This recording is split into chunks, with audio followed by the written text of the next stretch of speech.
네, 생태지향적 경제윤리 아홉 번째 강의 RE100과 ESG 경영입니다.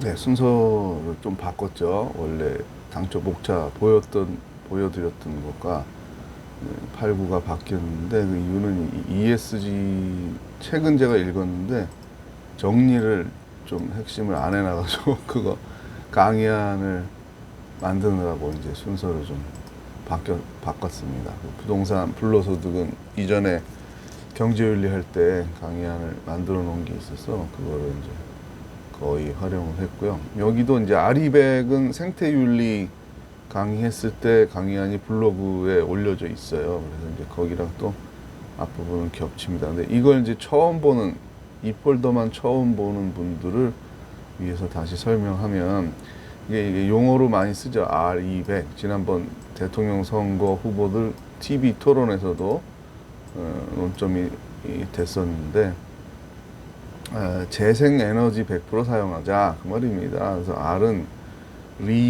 리뉴어블 재생할 수 있는 에너지. 그러니까 화석연료에 이제 대응하는 말로 쓰는 거예요. 화석연료는 탄소를 발생시키고 고갈되는 거잖아요. 재생이 안 되잖아요. 태워서 끝나는 거잖아요.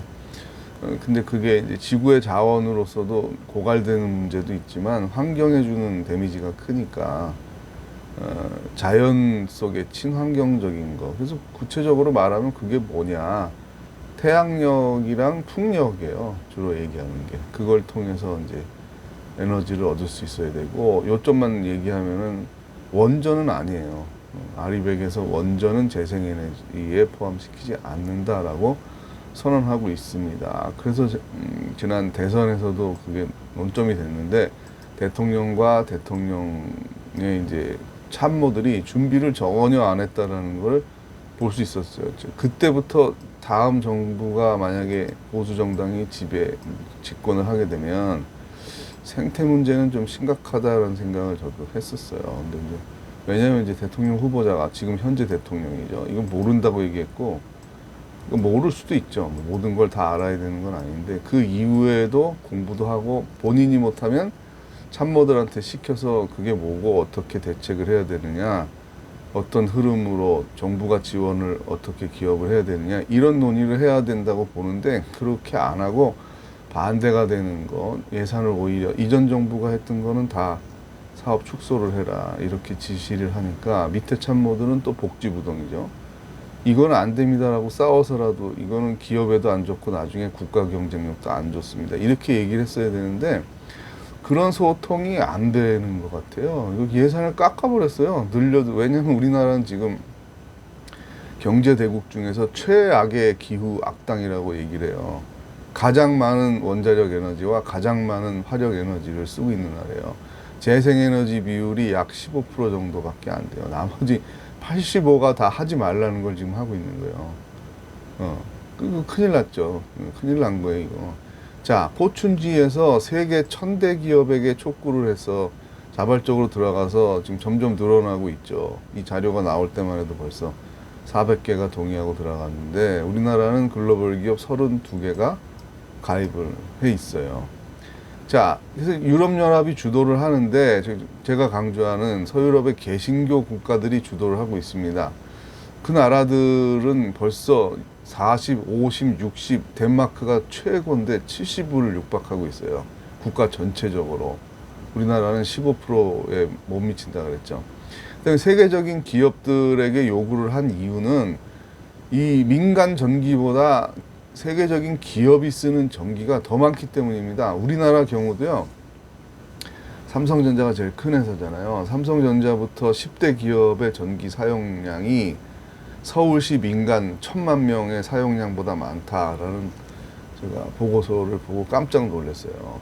10개 기업이 1000만 명이 쓰는 전기보다 많이 써요. 그러니까 기후위기의 주범은 가정에 있는 게 아니라 이런 기업에 있다라는 겁니다. 그래서 아리백 운동을 하는 거죠. 자, 세계적인 회사들, 구글, 애플 이런 데는 벌써 100%를 달성했는데 우리나라 기업들은 계속 연기를 하고 못하고 있습니다.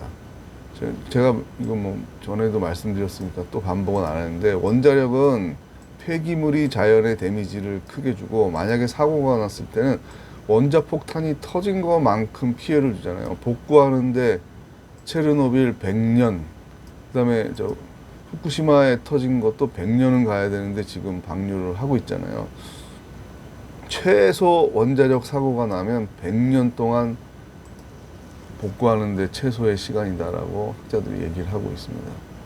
그래서 대형 원전 신구 건설을 안 하고 수명이 다했을 때 폐기하고, 그 사이에 시간이 있겠죠. 그 사이에 시간에 재생에너지를 정부나 지자체가 지원금을 줘서 민간 업체들이 단가가 맞아야 그걸 쓰는 거잖아요. 개발하는 데도 마찬가지고.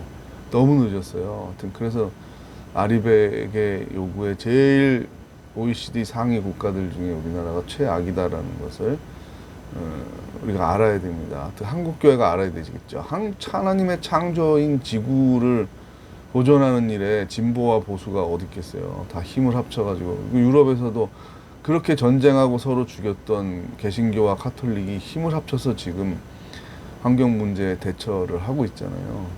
그것처럼 우리나라도 이것은 당의 성격이나 정략적인 걸 떠나서 공동으로 기후 위기에 대한 건 대처해야 되고, 그 앞장서는 사람들이 저는 보수정당, 진보정당의 기독교 국회의원들, 가톨릭과 개신교 합쳐서 그런 운동을 좀 하면 좋겠어요. 그거에 대한 통찰과 자극을 주는 게 한국교회 지도자들에게 나오면 좋겠다는 생각도 하게 됩니다.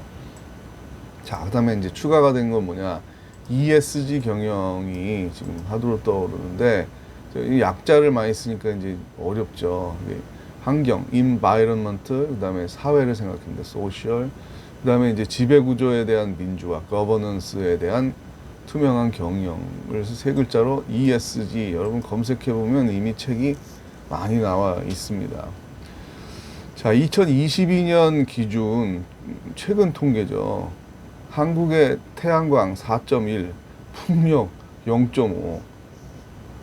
전 세계 태양광과 풍력의 발전 비중이 10%를 넘어선 것에 비해서 한국은 절반도 안 되는 수준입니다. 기업이 재생에너지를 사용해야 되며 사회적 연대가 필요함이 요구되고 있는 배경 가운데 ESG 경영이 강조되고 있다. 환경 친화적이다. 그 다음에 사회적 이해관계가 공존하면서 이 번역하기가 좀 쉽지 않은 말이죠. 이 거버넌스라는 게 좀 굳이 번역을 하자면 민주적인 경영 구조, 정의로운 경영 구조로 지배 구조를 개편하는 거. 그래서 그냥 거버넌스라고 쓰는 책들이 많아요. 세계 최대 자산운용사 블랙록. 야, 돈이 이 말이 안 나와요. 100조 이상을 운영하는 펀드입니다.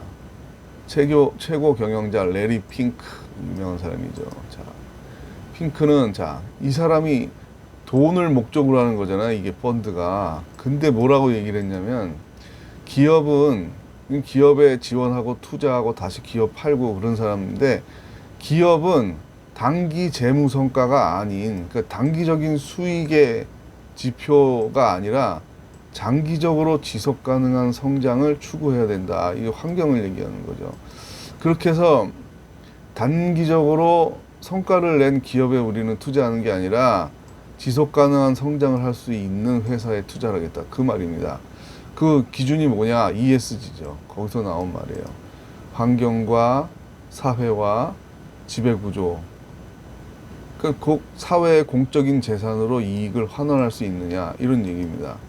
환경 친화적인 기업이냐, 지배구조가 투명하고 그 안에 이중장부, 비리, 분식, 회계 이런 게 없는 거죠. 대주주만 배를 불리고 일반 노동자들이나 회사원과 소액주주들은 피해를 보는, 그게 아닌 구조를 말하는 거예요. 레리 핑크가 이 얘기를 했다는 게 혁명적이다, 그 말이에요. 세계에서 제일 큰 돈을 움직이는 펀드의 수장이 앞으로는 수익만 내는 회사가 중요한 게 아니라 환경 친화적이고 사회 정의에 실현을 하고, 그 다음에 지배구조가 정의로운 기업에 투자할 것이다. 이런 선언이죠. 그래서 ESG가 엄청 지금 화두로 떠올랐다. 그 말입니다. 자, 기업이 단기적인 성과, 이윤에 매달리게 된 배경에는 신자유주의가 있었다는 것이 여러 논문들의 지적입니다. 자, 신자유주의는 뭐죠? 예, 고전적인 아담 스미스의 자유주의를 다시 재현해서 시장의 가격 논리, 공급과 수요의 자율 경쟁에 맡기고 세금을 걷어서 국가가 개입하는 것을 최소화한다. 그게 신자유주의입니다. 그래서 영국의 대처 수상, 세처죠. 세처리즘. 미국에는 레이거노믹스가 이 대표적인 정책입니다. 예. 결과가 어떻게 됐습니까? 네, 이 결과로 빈부의 격차가 엄청나게 됐고 금융위기가 오게 되는 거죠. 모럴 해저드. 자, 시장에 다 맡기고 단기 성과에만 마련되니까 위험한 채권들을 발행하게 되고 책임지지 않고 도미노 부도가 나게 되는데 그건 결국은 어떻게 됐죠? 이 신자유주의의 모순이죠. 뭐라 그랬어요? 국가가 개입하지 말자 그랬죠. 세금으로. 세금 내기 싫으니까 그거 한 거잖아요. 근데 사고 쳤을 때 어떻게 했어요? 서브프라임 모기지 사건 났을 때 어떻게 했어요? 네, 국가의 세금으로 리만 브라더스를 비롯한 여러 회사들을 살렸죠. 그런데 모럴 해저드라는 말이, 도덕적 해이란 말이 어떻게 나왔습니까? 그 CEO들이 법적으로는 계약을 하니까 연봉 계약과 뭐 보너스, 퇴직금 이런 거 다 미리 계약을 하잖아요. 그건 뭐 경제가 초토화가 되고 자본주의가 망하게, 전 세계 경제가 망하게 생겼는데 그 사람들이 1,000억씩 받아갔어요. 1,000억 세금으로. 거기서 나온 말이에요. 모럴 해저드란 말은. 그러니까 진짜 사기꾼이잖아요. 자, 시장 경쟁에 맡기고 잘못한 거는 무능력하니까 자기가 책임지고 능력이 있는 기업이 살아남아야 되고 국가는 개입할 필요 없다. 세금 많이 걷지 말라. 많이 번다고 왜 세금 많이 내냐. 이거거든요. 근데 자기들이 망할 때는 죽게 생겼다고 큰일 났다고. 우리가 망하면은 고용, 직원들이 피해를 보게 되니까 도와달라 그래서 세금을 투입했는데 그럼 본인들이 세금으로 거둔 그 살려주는 돈들은 뱉어내야 되겠죠. 근데 그거 다 챙겨갔어요. 법적으로 소송해봐야 법으로는 자기들이 이기니까 계약대로 한 거니까. 그래서 여기 큰 타격을 입었던 거예요. 신자유주의. 말로만 자유고 지들이 이길 때는 다 정부 돈 빼먹네. 이렇게 된 거죠. 여기 나오잖아요. 그래서 서브프라임 모기지 사태는 이런 분위기 속에서 다수의 금융회사들이 투기적인 경영을 했기 때문에 생겨난 위기였다. 제 얘기가 아니에요. 이 책에 다 각주를 달았습니다. 여러 책들에서 얘기를 지금 하고 있습니다. 자, 이거 뭐 다른 기사인데 뭐 이거 뭐 다 이거 나올 때도 OECD 국가 중에 재생에너지 사용률이 우리나라가 지금 꼴찌다라는 얘기입니다. 꼴찌다. 그래프로 보면 한국이 최하위다라는 겁니다. 근데 예산을 늘려도 시원치 않은데 어느 정도를 깎았냐? 40%의 예산을 깎았어요. 그런 나라는 없죠. 4%를 깎은 나라도 OECD에 없는데 40%를 깎아서 이게 전 세계의 우리나라가 이걸 언론들이 대대적으로 다루고 비판을 합니까? 아니면 은근슬쩍 넘어가죠. 네. 참 큰일이에요.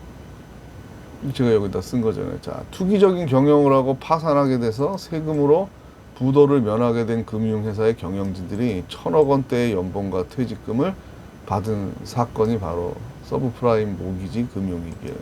그 공적 자금으로 약 2,500조 원 정도를 투입했다. 2,500조의 세금이 투입됐다고요. 네. 결국은 시장 자율이 만능이라고 말하는 그 주장이 여지없이 틀렸다라는 것을 또 한 번 대공황 이후에 또 한 번 보여준 거고 그 다음엔 또 뭐예요? 코로나죠. 코로나 팬데믹 때 각 나라들이 얼마나 많이 정부의 돈을 줬습니까?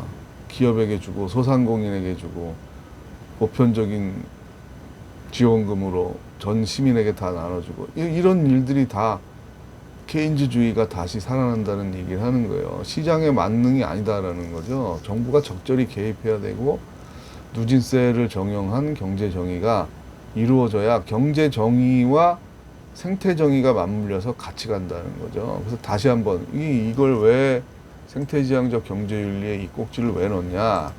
기업들에게 우리 목회 지도자들이 이 흐름에 대한 거를 설교의 안식년과 희년과 연결해서 해야 되는 거예요. 이 방향으로 가야 된다. 처음에 고통스럽죠. 돈도 들고 귀찮고 하는 일인데 그 방향이 맞으면 그 방향으로 턴을 하는 게 회계잖아요. 거기에 통찰을 주는 게 설교가 돼야 되는 거고 신학적인 논문으로 또 목회자들을 깨워야 되는 거고 이 유기적인 관계가 한국 교회는 깨져 있어요. 깨져 있어. 하나님의 말씀이 성도들과 성도들의 사회생활에까지 연결이 안 돼요. 적용도 안 되고. 그러니 생명력이 없죠. 한국 교회가 계속 신뢰도가 깨지고 있는데 그걸 그냥 단순히 좌파들이 많아져서 그래. 그러니까 우리는 더 똘종을 뭉쳐서 보수 정당을 지지해야 돼. 이런 식의 대처밖에 없어요. 그러니까 모르는 거죠. 루신이 아큐정전이라는 소설을 써서 중국이 우물한 개구리고 밖에서 볼 때는 약소국가로 가고 있고 힘이 없는데 본인들은 세계의 중심이라고 생각하는. 똑같아요. 한국 교회가 세계의 중심이고 가장 건강한 지금 바른 판단을 하고 있다는 착각을 하고 있는 거예요. 밖에서 볼 땐 그게 아닌 거예요. 신학적인 모순이잖아요. 하나님의 창조 질서를 어지럽히고 창조의 보존을 못하게 하는 정책을 압도적으로 지지하고 있는 거잖아요, 지금. 이거 회개해야죠. 방향 바꿔야죠. 어느 정당을 찍는다 이런 정치 논리를 하는 게 아니라 양당을 지지하는 사람들이 다 양당에 촉구를 해야 되겠죠. 그 안에 기독교인들이 있잖아요. 보수 정당에도 기독교인들이 있고 진보 정당에도 있고 이 사람들이 힘을 합쳐서 공동으로 지구가 파괴되는데 무슨 정권을 잡는 게 근시안적인 거죠. 그러면 돼요. 뭐 몇십 년 뒤에 우리 자녀들이 다 죽어나가는 지구를 그 방향으로 끌고 있다 그러면 그걸 바꾸는 게 정치의 최우선 과제가 되고 경제 리더들의 과제가 돼야지. 그거를 다 뒤로 하고서 그냥 정권만 잡으면 된다? 거기에 기독교인들이 아무 비판력이 없다? 생명력이 없는 거죠. 하나님을 뭘로 보는 거예요, 그러면. 이런 전반적인 흐름 속에서 R200과 ESG는 신학적인 논의가 아닐 수도 있죠. 일반 사회에서 다루는 건데 기독교 윤리와 문화는 사회와 신학과 성경을 연결하는 전공이잖아요. 그래서 오지랖이 넓은 거죠. 이 공부까지 해야 되는 게 저도 힘든데 ESG 경영책 읽고 있는 거예요, 지금. 네, 그렇습니다. 그래서 R200에 이어서 ESG 경영까지 제가 연결해서 다시 한번 강조를 했고 우리나라 대한민국 정치 경제 또 교회 지도자들이 더 각성해야 되고 회개해야 된다는 말씀을 드립니다. 다음 주에 또 만나요.